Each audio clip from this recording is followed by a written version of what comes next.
¿Qué amigos? Bienvenidos a este 2.5 Gasteiz, 7 de junio del 2016. Arrancamos este martes, bueno, pues pensando, teniendo digamos, fijando la vista en el próximo jueves, porque el jueves próximo arranca la campaña electoral, para el 26, la recta, al 26, esas 2 semanas de campaña electoral que nos llevará, o desembocarán en el próximo 26 de junio, donde todos podremos ir a ejercer nuestro derecho a voto y decidir los designios del país. Me río porque ya lo decidimos el 20 y los designios del país siguen en manos de los 4 que no se ponen de acuerdo. Pero bueno, nosotros volveremos a ejercer nuestro derecho y a volvernos a hacer a los políticos que se pongan de acuerdo una vez más.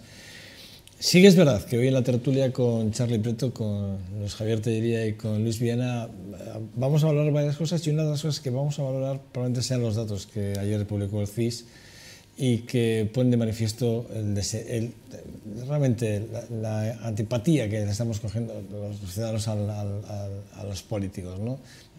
Bueno, pues no deja de ser un dato que probablemente da una orientación de por dónde poner probablemente las próximas 2 semanas, y sobre todo lo que puede pasar el próximo día 26 de junio. Entre otras cosas, que la abstención suba mucho y perjudique a partidos minoritarios en algunos casos, ¿eh?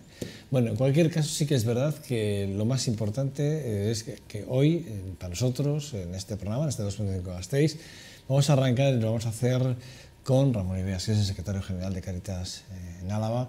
Con él vamos a hablar de esa asamblea que se ha celebrado el pasado día 21, en el que bueno, pues puso de manifiesto datos importantes de la situación económica, social y cultural de nuestra ciudad, y en el cual vamos a valorar ese informe importante, créanme, importante. Vamos a hacer una valoración profunda con él.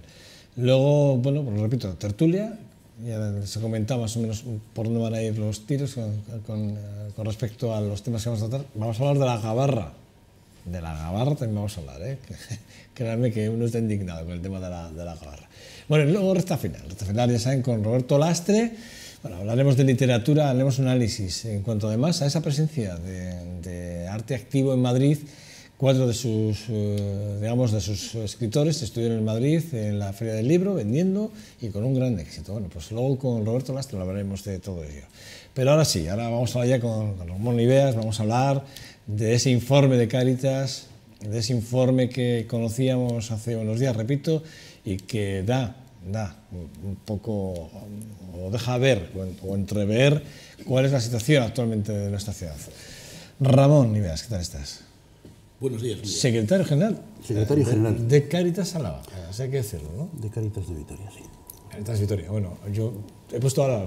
Sí, lo que pasa es que la diócesis de Vitoria es difícil porque es Álava, territorio histórico, pero es Treviño, condado, que administrativamente es Burgos, y es Orduña, el enclave, que administrativamente es Vizcaya, con lo que al final no es una definición fácil, ¿no? Bueno, 18 asambleas, y en esta asamblea volvemos a poner de manifiesto muchas de las, digamos, si me lo permites, de las esquinas oscuras de nuestra ciudad, ¿no? Esquinas o lugares, o mejor dicho, ponemos casi, si me lo permites, el drama en las personas, ¿no? De alguna forma.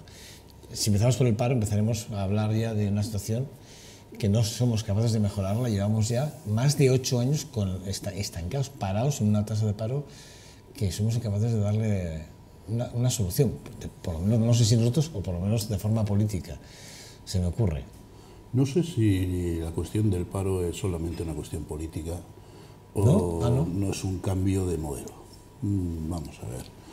Nosotros en Álava estamos en torno a los 24 o 25.000 parados, sí. Yo creo que desde que comenzó la crisis, año 2008-2009. Movemos poco más o menos una cifra de 1.000 personas que entran y salen en determinados momentos, a veces coyunturales, pues por época de verano, de turismo, de fiestas, pero sí que es verdad que tenemos un suelo de 24 muy difícil. Ese es un dato ya en sí bastante preocupante, pero es que también hay otro dato muy preocupante, y es que en el mes de febrero, que son los últimos datos que se han ofrecido, de cada 100 contratos en el territorio, en todo el Estado, de cada 100 contratos, 92 eran contratos temporales. y de esos 92, de ese 92%, más del 70% de menos de un mes. Con lo que incluso el empleo que se genera es un empleo muy de entrar y salir. Y ese es un empleo que dificulta a cualquier persona el poder llevar a cabo un proyecto vital, poder hacer una perspectiva futuro, poder entrar en cuestiones muy básicas para poder vivir, que es pensar en una vivienda, en este tipo de cuestiones, y en formar una familia, ¿no? Si a eso le añadimos además un dato que nosotros publicamos hace poco más o menos un mes, cuando hablábamos de la cuestión de la transmisión de la pobreza, nos encontramos con que las familias con mayor vulnerabilidad son las que tienen hijos, con lo que llegamos a una sociedad en la que además, para salir de la pobreza, a veces lo que no hay que tener es hijos, con lo que ya es la pescadilla que se muerde la cola y la manera de acabar absolutamente con todo, de cerrar el chiringuito que suelen decir. Me estás poniendo bien, ¿eh? Vamos a ver, nosotros desde Cáritas no perdemos nunca la esperanza, pero tampoco procuramos no mentir. Decirle a la sociedad alavesa que las cosas van bien y van a mejorar mucho y tal, pues con los datos que tenemos hoy difícilmente es sostenible. Otra cosa es que estemos hablando de algunas tasas de crecimiento, lo hacía el Endacari hace una semana, en torno al 3%. Vamos a ver, cuando hablamos de crecimiento, normalmente lo que estamos hablando es de crecimiento del Producto Interior Bruto. Y el Producto Interior Bruto lo que hace es decirte al final que hay más dinero sobre la mesa. Pero la cuestión es qué pasa con eso que hay sobre la mesa, cómo se reparte, en qué se usa, etcétera, etcétera. Y entonces hay quien habla del crecimiento del PIB puro y duro, hay quien habla del crecimiento como un elemento a tener en cuenta con otros factores, hay quien habla del crecimiento incluso introduciendo la felicidad, el bienestar, etcétera, etcétera. Entonces, cuando hablamos de crecimiento del PIB, es posible, y los datos están ahí, que la situación esté mejorando. El problema es que si nos vamos a analizar la situación de las personas, la repercusión de esa mejora es muy reducida. España es uno de los países más desiguales, después de Bulgaria, el segundo más desigual de la Unión a 27. Entonces, ¿lo que quiere decir? Que repartimos muy mal. Y entonces puede seguir creciendo el PIB y podemos seguir estando igual de mal, perdiendo empleo, etcétera, etcétera. Cada vez tienen menos relación una cosa con otra, aunque lógicamente en una situación en la que la economía mejora, pues aunque sean las migajas se pueden caer de la mesa. Fíjate, habláis también, hablando del trabajo y hablando del PIB, por supuesto, sobre todo el trabajo y de la situación laboral, porque luego esto va a desembocar evidentemente en la situación de muchas familias, que algo ya has mencionado. Pero el segmento, habláis del segmento de la población de los jóvenes, ¿no? De la precariedad, cómo golpean, ¿no? En el salario a los jóvenes, que por cierto, más de 10.000 jóvenes han dejado el País Vasco en los últimos años. Más de 10.000 jóvenes se han marchado en busca de, bueno, no sabemos si de futuro o también de otra formación, que es verdad, sí. También hay que valorarlo así. Pero habláis de la gente joven, pero fíjate tú, la noticia de, ¿no? Por ejemplo, el gobierno vasco le ha hecho a un requerimiento, pues porque se han pasado unos plazos de una subvención, una ayuda a los jóvenes, por ejemplo, alaveses, de 1 millón de euros. O sea, quiero decir, desatendemos para formación 1 millón de euros que el gobierno vasco no va a dar a Vitoria, porque el Ayuntamiento de Vitoria-Gasteiz pues no ha estado atento de alguna forma. Son noticias que esto empeora todavía mucho más la situación, porque estamos hablando de la formación de los jóvenes. Vamos a ver, yo creo que tenemos un problema muy serio en la zona central, por edad, de nuestra sociedad. Nosotros tenemos, y que se me entienda bien porque alguien se me puede enfadar, nosotros tenemos a los chavales más pequeños y a los más mayores con unas coberturas importantes. De hecho, en la jubilación, incluso quien no ha cotizado puede tener una no contributiva, aunque sea la mínima, etcétera, etcétera. Eso lo hemos contemplado, lo estamos defendiendo y lo estamos defendiendo, yo creo que con insuficiencia, pero con interés. Los chavales, cuando son pequeños, tienen la educación gratuita, etcétera, etcétera, etcétera, pero a partir de los 17, 18 años, de repente uno entra en la selva, y es una selva que está regulada por el mercado, fundamentalmente, con muy poquitas cuestiones que puedan ayudar. Si es verdad que existen becas en la universidad, etcétera, etcétera, pero ya entramos en un espacio mucho más complicado. ¿Qué es lo que está ocurriendo por la parte, digamos, que del enganche entre los 16 años y los 25? Que la crisis está dificultando mucho. No tanto el acceso a los estudios, que esos están siendo dificultados por las situaciones de las familias, pero las universidades públicas eso lo palían de alguna manera, ¿no? O los centros de formación profesional, etcétera, etcétera. El problema es que después es muy difícil el enganche al mundo del trabajo, porque ahí hay un segmento de trabajo que es el que se ha destruido fundamentalmente. Ese segmento que exigía una formación media, superior en algunos casos, que es el que poco a poco ha ido desapareciendo como consecuencia de un salto de un capitalismo de producción a un capitalismo financiero. El capitalismo financiero lo único que necesita son máquinas que manejen capitales a gran velocidad. De hecho, en estos momentos se están consiguiendo mover en torno, creo que eran 2.800 movimientos económicos por segundo para cambiar inversiones, etcétera, etcétera. Eso ya yo creo que ni los economistas con las matemáticas son capaces de dominar ese mundo absolutamente informatizado, ¿no? Entonces, ahí se está generando una fractura, y esa fractura difícilmente la vamos a poder responder con modelos educativos viejos y con modelos educativos como el español, que yo creo que desde 1978, que es la Constitución, ha sido incapaz de plantear un proyecto que haya gustado a alguien más que a quien lo proponía, y estamos otra vez en las mismas. El Partido Popular acaba de aprobar la ley Wert y está todo el mundo diciendo que como salga la quito. Aprobarán otra y todo el mundo dirá que como salga. Entonces, ahí yo creo que faltan los grandes pactos sociales, están ahí. Y yo creo que falta un pacto social por el empleo, un pacto social por la educación. O sea, al final, creernos eso que dice la Constitución española, y es que España es una democracia social de derecho. ¿Eso qué quiere decir? Que además de que decidimos entre todos construir una sociedad en la que, marcada por los derechos, lo que buscamos es el bienestar de las personas. Y yo creo que estamos avanzando a pasos agigantados hacia sociedades mucho más liberales que se caracterizan por el sálvese quien pueda. Y en esa situación, pues la verdad es que los jóvenes sufren, las personas que están en el mundo laboral también están sufriendo. De hecho, la pérdida adquisitiva en los años de crisis está en una media del 15% en el mundo asalariado, ¿no? Entonces, yo creo que ahí hace falta un muy serio replanteamiento y una muy seria intervención a la hora de decir, bien, vamos a ver, qué es lo que queremos salvar y cómo lo queremos hacer. Y yo creo que ahí sí que los políticos están cometiendo el error de jugar a parcelitas, cuando realmente el problema yo creo que es de calado suficiente como para intentar buscar, no sé si grandes pactos, pero sí por lo menos pactos que no se ciñan a las relaciones personales, porque a veces uno tiene la sensación de que dos no pactan porque no se aguantan. Vamos a ver, eso no puede ser.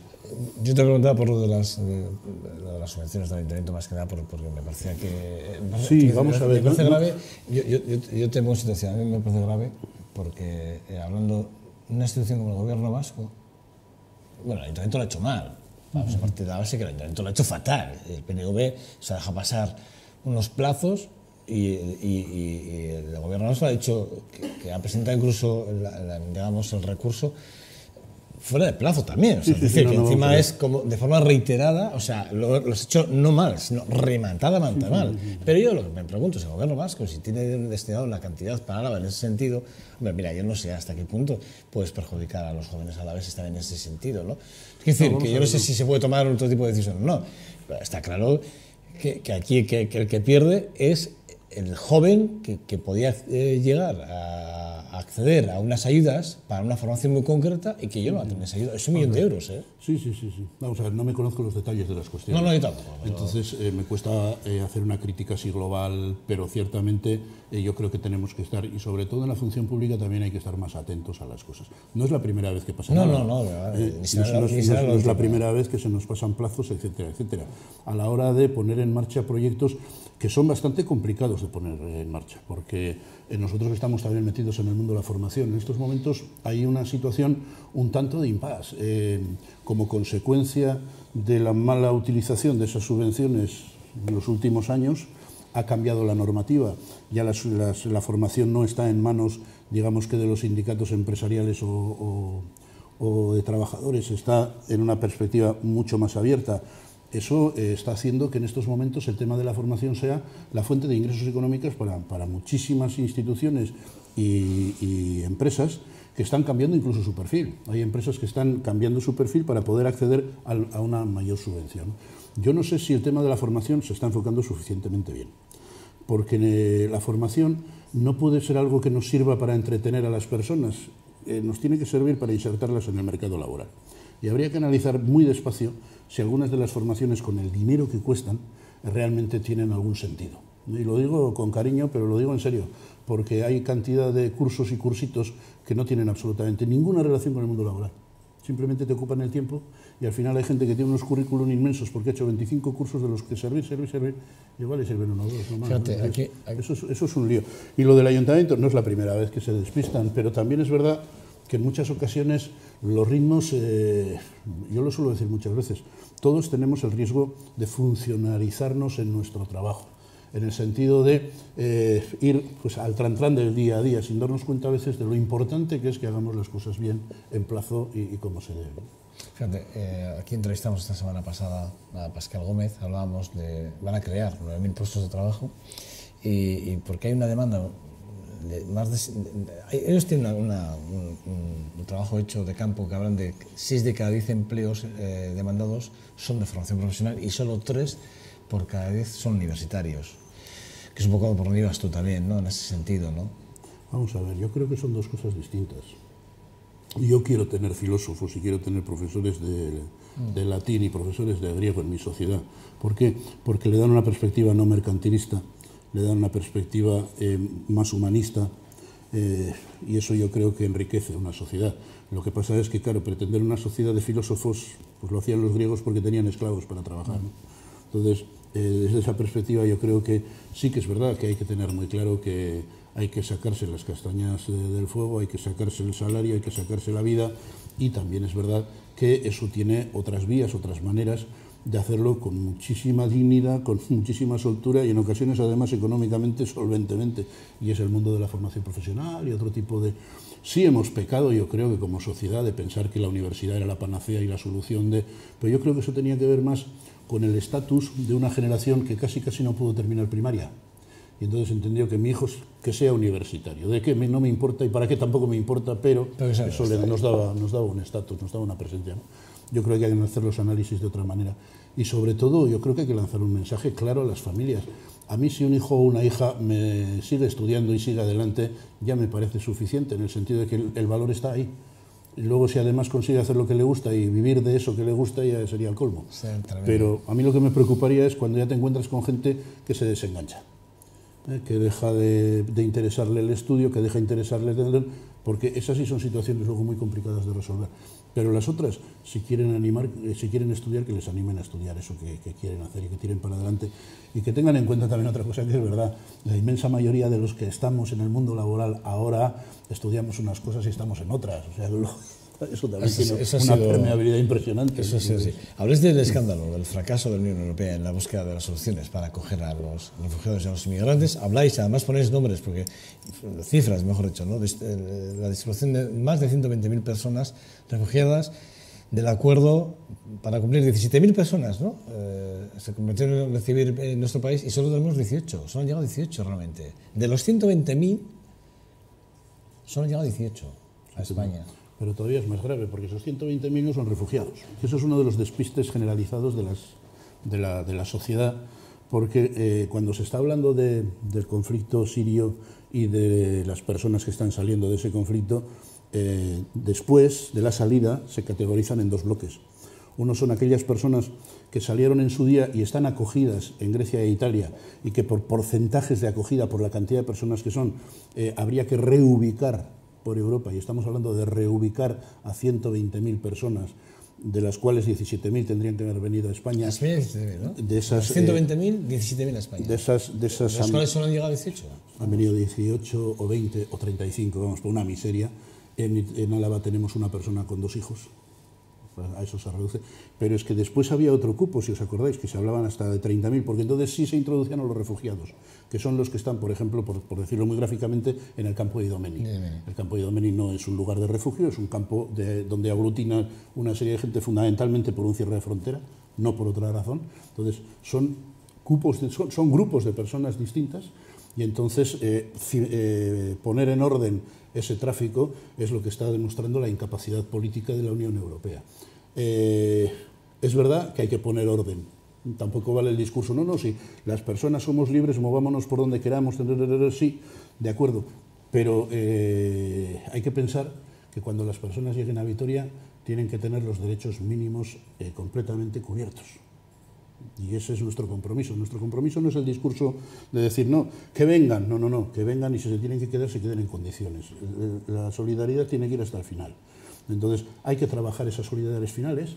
Yo entiendo que con los movimientos que están produciendo de extrema derecha en Europa haya también una cierta cautela, pero lo que no es comprensible es que no haya posibilidad de que en la Unión Europea los responsables de este área sean incapaces no solamente de ponerse en acuerdo, sino de aceptar los acuerdos que una vez tomados tienen que implementar, que eso me parece más grave.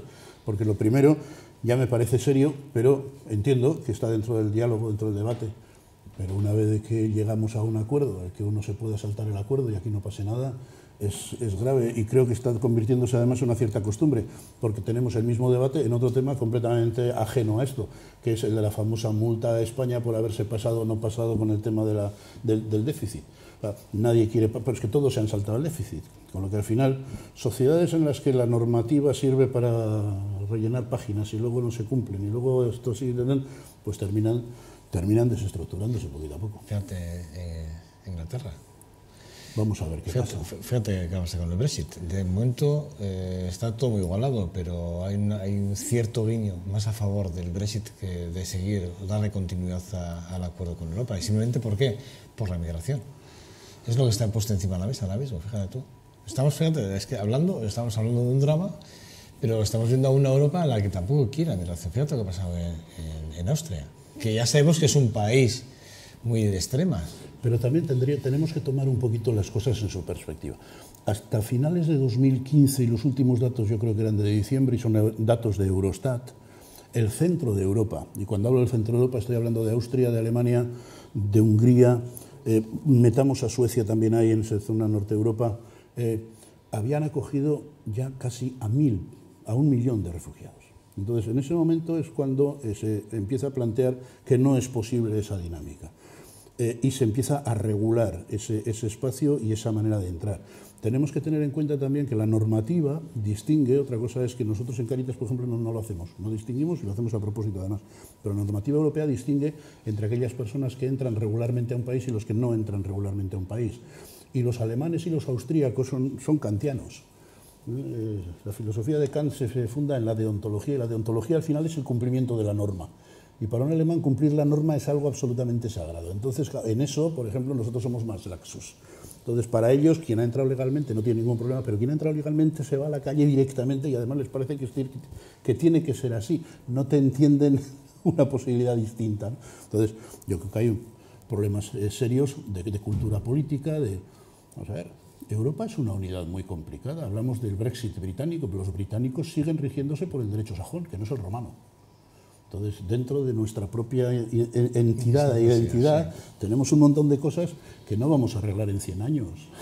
Pero fíjate, por poner números, 3.700 muertos en las aguas del Mediterráneo, y en medio de todo esto, 2,7 millones de refugiados valen 3.000 millones de euros. Ese es el valor que le ha puesto la Comunidad Económica Europea a Turquía. Es el valor de la vida. En una situación esto es lo que hablamos, ¿eh? Es una situación complicada, además, porque mira, el análisis del conflicto sirio es... Yo no me atrevo a entrar muy a fondo en estas cuestiones, pero, por ejemplo, hay varias guerras abiertas. Los turcos y los kurdos llevan muchísimos años en guerra y en estos momentos, si uno toma un mapa de lo que está siendo el conflicto sirio, se da cuenta de que los movimientos de los peshmergas no salen del Kurdistán. Las tropas turcas no aparecen en ningún lugar porque siempre están entrando desde su propio país. Las guerrillas que se levantaron, los movimientos que se levantaron contra el gobierno de Siria están luchando cerca de la costa contra ese gobierno. El despliegue del Daesh fundamentalmente está en Irak. Y en Siria hay una especie de pasillo que curiosamente viene de la zona de Jordania y Arabia Saudí hacia Turquía. El petróleo también está ahí mezclado, no sé. Ahí la geoestrategia es tremenda, pero eso a mí me preocupa poco. A mí lo que me preocupa es que esto ha movido a 12 millones de personas, de las que en torno a 4,5 millones están entre Turquía, Líbano y Jordania. Otros tantos están desplazados dentro de la propia Siria y avanzando hacia Europa, pues estamos en estos momentos desde que comenzó la cuenta de esta historia, que empieza en 2008. Aquí todo el mundo pensó que la foto de Lin, el chaval que apareció en la playa de Lesbos o en la playa de Turquía, ese era el comienzo del no sé qué, ¿no? Esto ya llevaba... O sea, en Líbano, de cada 4 habitantes, 1 es libanés, 3 son refugiados. O sea, el conflicto es tremendo. Entonces, ante esa situación, las respuestas tienen que ser globales. Y si además nos damos cuenta de que ese conflicto lo que está moviendo son 12 millones de refugiados, pero que en el mundo, en esa categorización, hay 60 millones de personas, y los núcleos más duros están en el centro de África y en la zona de la frontera con Australia, de la que se habla poco, pero el sistema migratorio australiano es lo más duro que pueda haber en el mundo, probablemente con el canadiense. Además, como son una isla, lo tienen más fácil. Entonces, es dificilísimo entrar, pero ahí hay pueblos como los Rohingya que están tirados en el mar. Entonces, esa foto global a veces nos falta para darnos cuenta no solamente de que esto es un fracaso europeo, esto es un fracaso social a nivel de Naciones Unidas, que a nosotros nos toca y nos preocupa. A nosotros ahora nos preocupa mucho los refugiados, pero probablemente por una sola razón, y es que pueden llegar a Europa. Por eso nos preocupan. Simplemente. Y a partir de ahí, lógicamente, cada uno mueve su corazoncito y hay gente con muy buena voluntad haciendo muy buen trabajo, hay otros que... Pero al final, nosotros nos están preocupando los sirios cuando no nos han preocupado. Todo lo que se ha movido en Centroáfrica no es nuestro problema. Entonces, ¿cómo valoras? No recuerdo el nombre del comisario, que esta semana decía que entre los refugiados... Es un mensaje que ya hemos oído en España, sí. Bueno, pues se pueden estar moviendo células terroristas, yihadistas. Vamos a ver. ¿Es una forma de justificar alguna forma, de apretar todavía un poco más? Digo, entiendo. Podría ser, porque yo creo que sí que hemos oído, por otro lado, hemos oído que los servicios secretos trabajan mucho en ese sentido para que efectivamente esto no suceda, pero... Y cuando éramos chavales se hablaba de que en las manifestaciones estaba infiltrada la Guardia Civil para montar la bronca, y los otros... O sea, ese es un clásico. Que probablemente además sea un clásico cierto en algunos porcentajes, porque esto también pasa y es verdad, ¿no?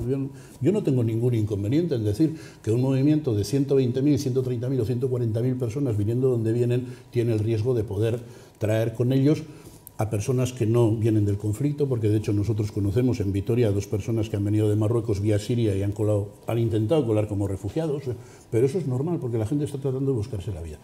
La cuestión es si eso sirve como excusa para no enfrentar un problema o no. Y no debe servir como excusa para no enfrentar un problema. Tenemos que ver el problema en su globalidad. Y en su globalidad, fundamentalmente, ¿dónde está la cuestión? En que está viniendo muchísima gente con una mano delante y otra detrás, saliendo de un conflicto en el que lo están perdiendo todo, incluso la vida. Entonces, esa es la cuestión. Que junto con estas personas pueda venir alguna otra tipología, ¿vale? De acuerdo. ¿Y cuál es el problema? ¿Cuál es el problema? La solución, sí, cerramos la fobia frontera. Que tenemos ahora mismo, ¿no? Los miedos que tenemos, ¿no? Vamos a ver, pero seamos serios. Los que han volado una sala de fiestas en París, los que han volado un periódico, por lo menos a su redacción en París, y los que han volado un metro en Bélgica y el aeropuerto de Bruselas, esos no han venido de ningún sitio. Esos son segunda, tercera y cuarta generación de procesos migratorios muy complicados y en ocasiones muy mal hechos. Francia tiene un problema muy serio con cómo digerió su conflicto con Argelia. Y cuidado, son ciudadanos franceses. Sin más. De cuarta y quinta generación, ¿no? Entonces, a veces la demagogia es fácil de utilizar para estas cosas y uno de nuestros grandes defectos yo creo que nos falta. Tenemos demasiada memoria histórica focalizada en algunos aspectos y nos falta memoria histórica en una perspectiva mucho más global para poder hacer análisis de ese tipo. Las herramientas sociales, como la renta de garantía, las prestaciones por complementarias de vivienda o ayudas de las AES, las ayudas de emergencias sociales, son pilares importantes ahora mismo en la sociedad. Está claro. Vosotros volvéis a insistir, además en el informe lo volvéis a decir, que al que se le llena la boca con el tema del fraude está mintiendo, un 1%. En las condiciones más de máximos, porque ha habido momentos en los que estábamos en el 0,28 y el 0,31, con datos siempre del ANVIDE, Gobierno Vasco, que es quien tiene la gestión de esa dinámica. Estamos por debajo del 3%, estamos en un espacio técnico y además con el tema de la renta de garantía de ingresos en particular, que es lo que ha ocurrido, que hemos tenido un modelo de gestión muy complicado a la hora de cambiar lo que se hacía antes del 2010 a lo que está haciéndose a partir del 2010. Se ha cruzado además con un conflicto de formación de plantilla que absorbía la del INEM, etcétera, etcétera. Eso también ha generado una serie de dificultades en territorios que son además muy descompensados, ya en número de habitantes, Guipúzcoa, Vizcaya y Álava, pero incluso en la propia distribución de los habitantes. Álava es muchísimo más rural de lo que pueda ser Guipúzcoa. Sí. Entonces, todo eso ha generado una serie de problemas que han traído como consecuencia, y esto sí se suele decir, es que se han pagado 50 millones mal, ya se han pagado 50 millones mal, pero porque el propio sistema administrativo ha sido incapaz de canalizar eso, y eso es responsabilidad responsabilidad, y eso creo que lo dijo Ángel Toña, el actual consejero, no sé si el anterior, diciendo, eso es responsabilidad nuestra, eso no se le puede cargar al usuario. Vamos a ver, yo de esto lo que suelo destacar siempre es que a nosotros nos toca, por Cáritas, movernos por el resto del Estado muchísimo. Y lo que sí nos damos cuenta es que uno de los elementos diferenciales en cuanto a la calidad de vida de las personas está en las políticas sociales y en esos apoyos, en ocasiones económicos, que es el caso de renta garantía de ingresos, AES o complemento de vivienda, que permitan a las personas tener un mínimo vital cubierto a partir del cual poder crecer. Yo creo que eso no solo es algo que tenemos que defender, sino que si nos damos cuenta es de las pocas cuestiones en las que hay un cierto consenso en los partidos políticos que se enfrentan a las elecciones el próximo 26.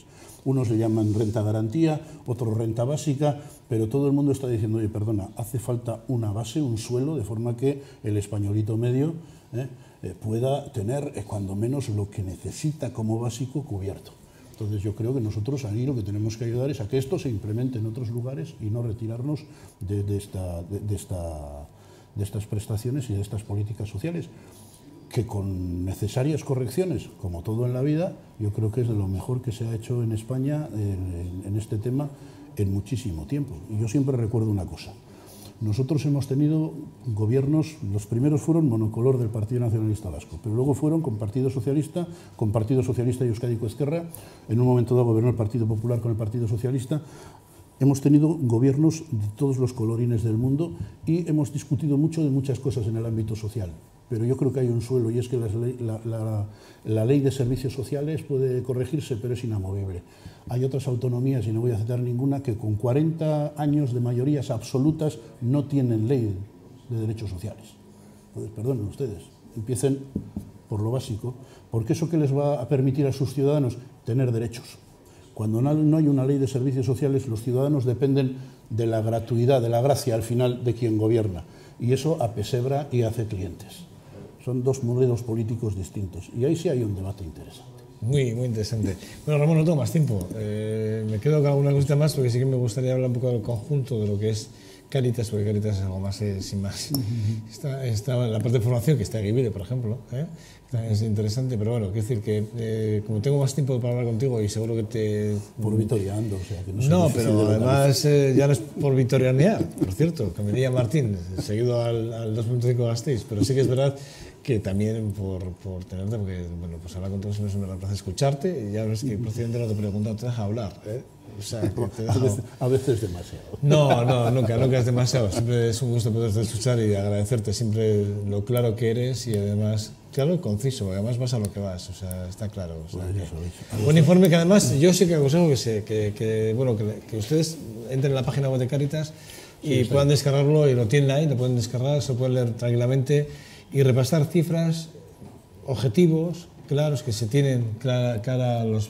Porque entiendo que aquí hay conclusiones cara al próximo año, entiendo. Sí, ¿no? sí. Por ejemplo, hay dos cuestiones que nos preocupan mucho. ¿Qué está pasando con la banda de chavales entre 16 y 23, chavales y chavalas, que están empezando a perder el contacto con lo que es el futuro de sus propias vidas? Y luego... ¿A qué es debido, perdona? ¿A qué es debido? Pues mira, algunas cosas, algunas por la situación social en general, otras porque ha habido algunos cambios, por ejemplo, en educación, que han eliminado algunos espacios que volvían a regular a personas que se quedaban fuera del sistema. De eso se puede hablar largo y tendido. Y luego hay otro espacio que nos preocupa mucho, las personas de más de 45 y 50 años que tienen un futuro laboral muy complicado. Muy complicado. Sí, estoy de acuerdo. Ramón, igual la semana que viene, igual te vuelvo a invitar, y hablamos de esta parte, ¿te parece? Vale. Que me parece muy interesante, ¿vale? Perfecto. Ramón Ibeas, nos vemos. Secretario General de Cáritas Álava, Secretario General de Cáritas Álava. Gracias, A vosotros. Nada, pausa para ofrecer. Regresamos un minuto o menos.